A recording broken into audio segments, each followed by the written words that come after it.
আলামিনের কাছে এবার একটু চলে যেতে চাই। আলামিন, শ্রেণী কার্যক্রম শুরু করার ব্যাপারে কতটুকু প্রস্তুত বিদ্যালয়গুলো এবং শিক্ষার্থীরা আসছেন কিনা জানাবেন?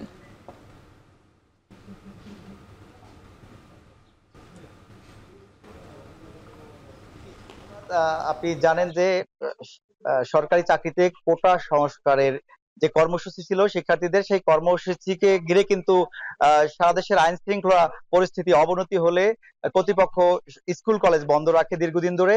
এরপর গত 5 আগস্ট সরকার প্রধান শেখ হাসিনার পদত্যাগের মধ্য দিয়ে কিন্তু সারা দেশের যে আইন শৃঙ্খলা পরিস্থিতি অবনতি হয়েছিল সেটি ধীরে ধীরে স্বাভাবিক হতে শুরু করে। এরপর থেকে কিন্তু গত মঙ্গলবার কর্তৃপক্ষ স্কুল কলেজ খুলে দেওয়ার সিদ্ধান্ত নেয়।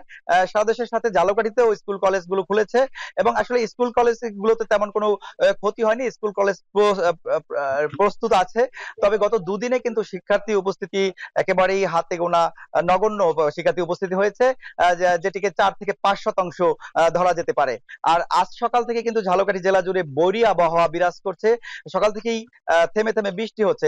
এ কারণে আজকে শিক্ষার্থী উপস্থিতির সংখ্যা আরো অনেকটা কম। আজকে 2 থেকে 3 শতাংশ শিক্ষার্থী বিভিন্ন স্কুল কলেজে উপস্থিত হয়েছে।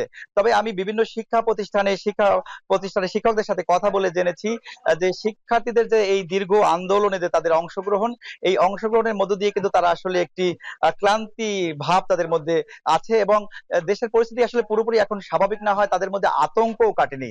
এছাড়া আরেকটি বিষয় হচ্ছে শিক্ষার্থীরা কিন্তু এখনো সাধারণ মানুষের কল্যাণে কাজ করছেন। তারা রাত জেগে পাহারা দেয়া, ট্রাফিক সিগন্যালে কাজ করা এবং শহর পরিচ্ছন্নতার কাজেও কিন্তু তারা অংশগ্রহণ করছেন। এ কারণেই আসলে তারা এখনো বিদ্যালয়ে আসার জন্য প্রস্তুতি নেননি। তবে আগামী রোববার নাগাদ আসলে দেশের আইন শৃঙ্খলা পরিস্থিতি আরো স্বাভাবিক হবে এবং তারপরে তারা এই রোববার থেকে শিক্ষার্থীরা স্কুল কলেজে আসা শুরু করবেন, এমনটাই বলছেন শিক্ষার্থী ও অভিভাবকরা।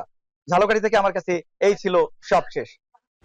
শ্রেণী কার্যক্রমের সবশেষ পরিস্থিতি জানাতে ঢাকার বাড়ি থেকে যুক্ত ছিলেন সহকর্মীরা।